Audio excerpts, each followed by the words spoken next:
আল্লাহ ভাইরা, মহেশনগরের বাবাজিরা, আল্লাহ নবী তার চাচাকে শোনাচ্ছে, চাচা বলো না তুমি কলমা না জানলে আমি কিয়ামতের ময়দানে তোমার জন্য কিচ্ছু বলতে পারবো না, তোমার জন্য কিচ্ছু করতে পারবো না।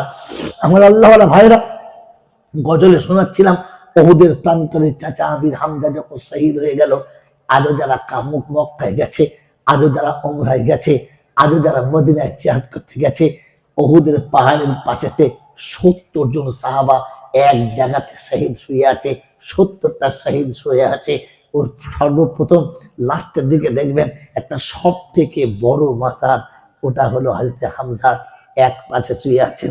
আজও দাঁড়ালে কাবার কাছে মনে হয় যেন, আজও কমসে দাঁড়ালে মনে হয় যেন বাচ্চাগুলোকে ঘুম পড়িয়ে দিয়ে মা যেমন করে এক পাশে শুয়ে আঁচলটা চাপিয়ে রাখে, 70টা সাহাবা পাশেই রয়েছে, হয়তো হামজা একা শুয়ে রয়েছেন। আল্লাহর নবী সাল্লাল্লাহু তাআলা আলাইহি ওয়াসাল্লাম এই চাচা হামজাকে হারিয়েছেন উহুদের মাঠে রক্তাক্ত অবস্থাতে। আমার আল্লাহ ওয়ালা ভাইরা, আমার সোনার বন্ধুরা, বুদ্ধিজীবীরা, বিশ্বনবী জনাবে মুহাম্মদ রাসূলুল্লাহ সাল্লাল্লাহু তাআলা আলাইহি ওয়াসাল্লাম, বিশ্বনবী জনাবে মুহাম্মদ রাসূলুল্লাহ সাল্লাল্লাহু তাআলা আলাইহি ওয়াসাল্লাম সেদিন শুনিয়েছিলেন, শোনো আমার চাচাকে ঠিক যেভাবে হত্যা করা হয়েছে, যেভাবে রক্তাক্ত করা হয়েছে, আমি যতক্ষণ পর্যন্ত এরকম বদলা না নেব 70টা, ততক্ষণ পানি স্পর্শ করবো না। আল্লাহ পাক বলেন, হাবিব ভুল হয়ে গেছে হাবিব, স্লিপ হয়ে গেছে তোমার, এত বড় প্রতিজ্ঞা তুমি দিও না, এত বড় কসম তুমি খেও না, কসম ভেঙে দাও। ওয়াইন আকাবতুম ফাকিমু বিমিসলিহি ওয়ালাইন সাবারতুম লাহু খায়রুল লিসাবিরিন। হাবিব তুমি প্রতিজ্ঞা ভঙ্গ করে দাও, তুমি বদলা নিলে একটা নিতে পারো, 70টা বদলা নিতে পারো না। আল্লাহর নবী সাল্লাল্লাহু আলাইহি ওয়াসাল্লাম প্রতিজ্ঞা ভঙ্গ করে দিলেন, আর ক্ষমা করে দিলেন। তারিখ অনেক করুণ আর অনেক লম্বা। ওই মুসলমানের ছেলে বিশ্বনবী জনাবে মুহাম্মদ রাসূলুল্লাহ সাল্লাল্লাহু আলাইহি ওয়াসাল্লাম যেদিন মক্কা ছেড়ে মদিনার পাদদেশে এসেছিলেন, আর মদিনার কচি কচি বাচ্চাগুলো, এতিম বাচ্চাগুলো আল্লাহ নবী অপেক্ষায় দাঁড়িয়েছিল মাকামে হাজরা পার। আল্লাহ রাসূল যখন মক্কার বর্ডার ক্রস করে চলে এসেছে, আমার আল্লাহ ওয়ালা ভাইরা, সানিয়াতুল বেদায়াতে আল্লাহ নবী এসেছেন, মদিনার বাচ্চারা দেখতে পেয়ে ছুটে এসে বলেছিল, তালাল বদরু আলাইনা মিন সানিয়াতিল বিদাহি ওয়াজাবা শুকরু আলাইনা মা দা লিল্লাহি দাই। আল্লাহ রাসূল সব বাচ্চাদের কবিতা শুনে, কবিতা আবৃত্তি শুনে এত খুশি হয়েছিলেন, উটের পিঠ থেকে নেমে মদিনার কচি কচি বাচ্চাদের মাথায় হাত থেকে বলেছিলেন, ও মদিনার কচি কচি বাচ্চারা, আমি আমার মাতৃভূমি ছেড়েছি, শৈশব আর কৈশোরের জায়গা ছেড়েছি, আমার যৌবনকালের জায়গা ছেড়েছি, সব ছেড়ে তোমাদের কাছে এসেছি, কোনোদিন তোমরা আমাকে মদিনা থেকে চলে যেতে বলবে না তো? মদিনার বাচ্চারা প্রতিজ্ঞা নিয়েছিল, ইয়া রাসূলুল্লাহ ইয়া হাবিবাল্লাহ, হাসতে হাসতে প্রাণ ত্যাগ করবো, তবু আপনাকে কোনোদিন মদিনা ত্যাগ করতে দেব না। মদিনার এতিমের কথা আল্লাহ কবুল করে নিয়েছেন।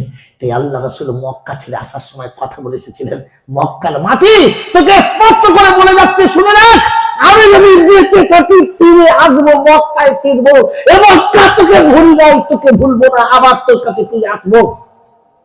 আমাকে খালি আসার মতো ক্ষমতা জোগাড় করতে, আমি মক্কা তোকে ভুলি নাই, ফিরে আসবো।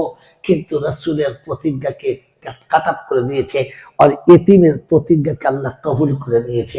আল্লাহ পাক বলেন, হাবিব মদিনার এতিম কথা দিয়েছে, প্রাণ ত্যাগ করবে তবু আপনাকে ত্যাগ করবে না, তাই কিয়ামত পর্যন্ত মদিনাতেই আপনাকে থাকতে হবে, মদিনা থেকে আর মক্কা যাওয়া যাবে না।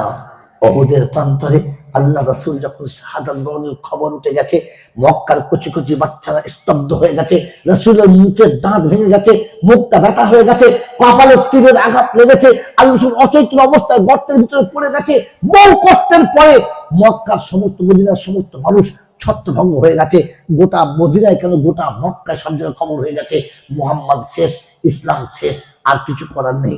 আল্লাহ নবীকে তারপরে হয়তো আলী কাদ্দামাল্লাহু ওয়াজহু তুললেন, নিয়ে এলেন মদিনায় চলে এলেন। তার পরের দিন, একদিন পরে এলেন, আসার পরে বসিয়েছেন, কপাল দিয়ে দরদর করে কাঁচা রক্ত আসছে। তখনও পর্যন্ত রক্ত বন্ধ হয় নাই।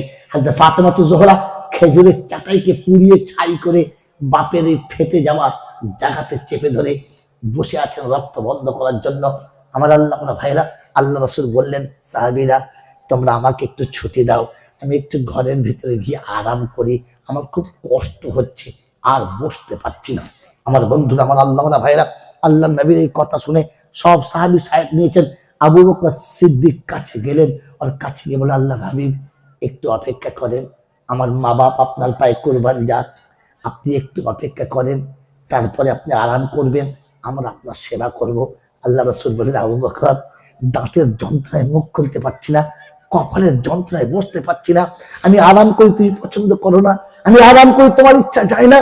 বলি, ইয়া রাসূলুল্লাহ, ইয়া হাবিবাল্লাহ, আপনার আমার মা বাপ আপনার পায়ে কুরবান যাক, আপনি ভুল বুঝবেন না, আপনার স্মরণ থেকে সরে গেছে, আপনি বিস্মরণ হয়ে গেছেন।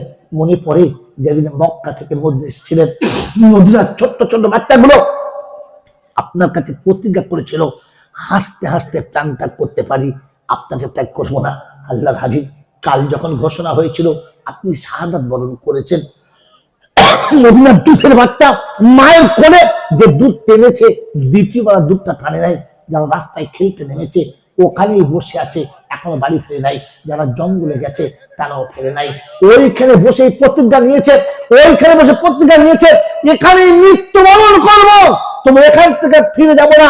রাসূল যদি মক্কা থেকে, রাসূল যদি উহুদ থেকে মদিনায় ফিরে না আসে, আমরা মায়ের কোলে ফিরবো না। মায়ের কোলে শিশু প্রতিজ্ঞা করেছে, মায়ের বুকের দুধ খাবো না। আল্লাহর হাবিব ওরা যখন শুনেছে আপনি এখনো বেঁচে আছেন, ওই রাস্তা থেকে, ওই পাহাড়ের পাদদেশ থেকে, ওই জঙ্গলের বৃক্ষতলা থেকে ক্ষুধার্ত অবস্থার বাচ্চাগুলো পঙ্গপালের মতো ছুটতে ছুটতে আসছে আপনাকে একবার দেখার জন্য। আপনি যাদের মাথার হাত থেকে বলেছিলেন, অবসরের বাচ্চারা তোমরা আমাকে আবার মক্কার মতো এখান থেকে তাড়িয়ে দেবে না তো, তারা আজ আপনাকে আরেকবার দেখতে আসছে, একটুখানি অপেক্ষা করুন আল্লাহর হাবিব, ওরা এসে আপনাকে দেখবে, ওরা আপনাকে দূরায়ণ দেখে ওরা ওদের মায়ের কোলে ফিরে যাবে, আর আমরা আপনার সেবা করব, আপনি আরাম করবেন। আমার আল্লাহওয়ালা ভাইরা, সেদিন মদিনার ছোট্ট ছোট বাচ্চাগুলো ছুটে এসে ডুকরে কেঁদে পড়েছিল।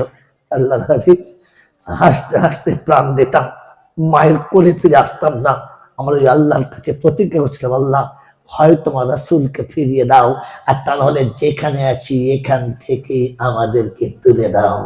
এই মুসলমানের ছেলেরা, এই মহেশনগরের বন্ধুরা,